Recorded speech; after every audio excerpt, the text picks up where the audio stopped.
And what's your name? My name's Wayne. Wayne? And I, of course you saw play guitar. Right, the guitar. I'm Richard and I play the drums. Richard, and you play the drums. With the drums. So you really like the club here tonight?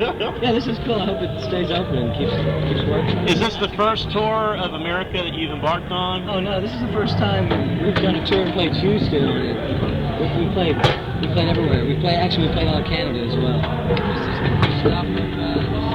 Yeah, actually, this is the first stop. We're gonna go. We're gonna sleep at home tonight and leave for North Carolina. Y'all gonna go all the way home? Well, it's like either go 1,000 miles from Houston to North Carolina, or go home and sleep and then go like 1,000 miles. It's about the same. Man, that's a long road. I know, but we haven't been home for shit, so it's like good to go. I hear you, but goddamn.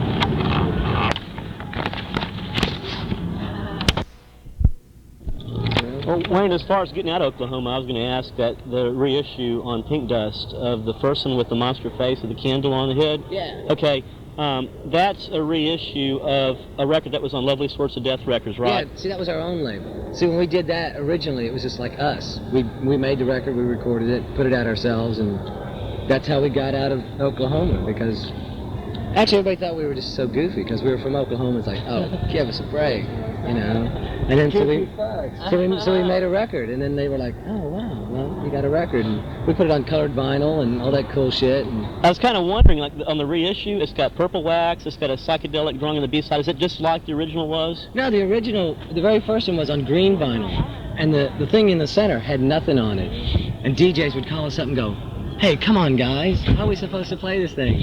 And it was like just our way of like having them notice, that your record's there, because they get so many in that, and if they notice. That much respect?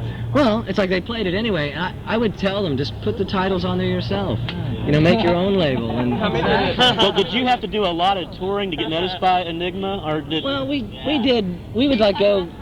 Because we're in Oklahoma, we can go east or west without it being like a major undertaking, like a band say from the West Coast going to New York. It's like, it's a couple thousand miles. Whereas us, it's like, it's just over there. So we would go to the West Coast and play. We'd go to the East Coast and play. And after we played the West Coast, they called us up and, they know we're doing our own record. So they're like, hey, we can give you money and all that shit. And it's like, hey, beats the hell out of them. How many did you press of the record on Lovely Sorts of Death? Well, at first we did 1,000 of the green, and then when those sold out, we pressed another of them, and we did those in red. So we made the people that bought the green, they have to buy the red too. Right. Well, I gotta have the red now too. So we were gonna keep pressing them, and as long as we needed to, and then we didn't need to because they signed us, and we did our other records with them and stuff. So. As far as I can tell, it's cool. In a way, the sound you played tonight reminded me a lot more of the first record than the other two, that hard, fuzz, psych guitar. Yeah, and the jamming bit. There's like nothing we can do except like rock out. Yeah, this must be so intimidating with like this. No, it isn't. He's really nice. It'd be worse if he was going, how come you guys suck so bad? What about being a rock star? Well, no. Your label mates with Rocky Erickson. I don't think he's really a rock star either. Pink Dust is the psychedelic label. You do? And he's really weird. He doesn't like to play, That's right. He hadn't played that much the past couple of years. That's why no one ever sees him, But, you guys just crash out in the back of the Yeah, when we have to. So you've contacted Rocky and asked, would you like to play with us? Last time we were going to play in L.A., the record company tried to get him to come out of his shell and do a big L.A. show. And they tried to coax him out by saying, look, the Flaming Lips will play with you, and all these people are really, like, psyched to see you get out there. And the pressure was like, no, I can't do it. He had to go to his mom. Mom, there's no way to go. Evelyn. Evelyn's his mom. But he's kind of weird. I really respect him, but he is sort of weird, That's really cool how you put Georgia O'Keeffe on your record cover. And did we? Did you? I thought you did. We didn't do it on purpose, I don't think. And another thing is, probably wasn't on purpose, but if you look at the album cover, it's kind of just out of sync where enough you think that you're supposed to be wearing 3D glasses. Oh, I know, some of the pressings were fucked up. Yeah, I saw that. Yeah, they were. And Bob Dylan and the Beatles look kind of like, you're supposed to be wearing red and blue lenses on each eye. Oh, good, yeah. Was that the... No, they just fuck Desire up. factor, No, they that's fuck just up. record companies. They just fuck up. You know? Well, it might be a combination of both. No, the first ones we got were right on, and then like about a couple thousand into it, they're like, that's sort of fucked Yeah, up. because Georgia O'Keeffe is kind of dazed off, you know. I just got the plain clear vinyl. Are you talking about the cover art on the Yeah. third album? Yeah. Okay. Yeah, we did that really quick. We had this tour in July. We were going about the whole month, and you know, record company shit has to be in like pretty far in advance. And we're getting ready to go to Europe. We were playing this festival over in Europe, and we're getting ready to fly out. And all this shit had to be done because we weren't going to come back home for a long time. So it's on a big canvas. It's like 6 foot by 3 foot. So we were like, well, let's just go for it. We were like up all day and all night for a couple days, just like painting and pasting and. What did Europe say to you? What did Fuck what? off? Europe? Oh no, they dug us. Did they? I mean, they knew the words to the songs and everything, you know? It was really insane. Yeah. Oh, we played with, it was this big festival where like, I mean, Bob Geldof was there, Pretenders were there, Iggy Pop was there, Sonic Youth played right before us, you know? It's like, Really? and we played Death Valley. We played Death Valley and they Wow. watched us play. We're like, ah. You know? Yeah, it was cool. We're like the only band that used a smoke machine at the festival. Oh, cool. They had this really humongous smoke machine, and everybody was just sort of playing the rock star lights and stuff. We're like, smoke them out. Huh? How was this show? Tonight? I mean, Oh, really. this was cool. I mean, it's like, we just psych out, you know, smoke it out, get all the shit going, and just hope it's loud, you know. How would you describe your music? I mean, basically, what would you say you're all about? If you had to summarize your sound. I don't know, because on records we do like a lot of different stuff, you know? And live it's sort of like, we get so wired up that it's like, it all comes across this, you know? And I think live it's more like, sort of like the psycho sort of rock aspect thing. It's not rock like, say, Led Zeppelin was doing. It's like 1980s. It's like, you know, sort of like what hardcore would have been if they were like playing Led Zeppelin covers or something, you know? Do you mind being stuck? I know with the psychedelic tag. I know like Pink Dust is considered like Enigma's psychedelic wing. Uh-huh. And, like, Rocky Well, they've Erickson's done away own. with it now. They have? Now it's all just Restless because they were sick of the tag as well. You know, you get lumped into these groups. So now it's all like, it's either Restless or it's Enigma. There aren't like a lot of other divisions. And we didn't really care.